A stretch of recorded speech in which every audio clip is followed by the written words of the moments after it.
एक German doctor ने research की, रोजे चूंकि ईसाइयों के यहाँ भी हैं, यहूदियों के यहाँ भी हैं, तो इस पर रिसर्च कर रहे थे वो।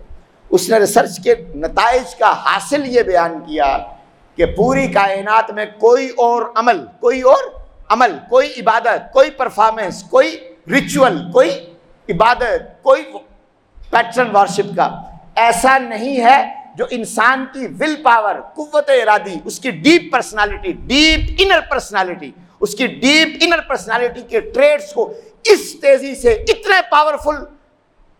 एक्सर्शन के साथ, ऑपरेशन के साथ इस तेजी से उसे मॉडिफाई कर दे, रेगुलेट कर दे, चेंज कर दे, ट्रांसफॉर्म कर दे, ट्रांसपोजिशन में ले आए, उसे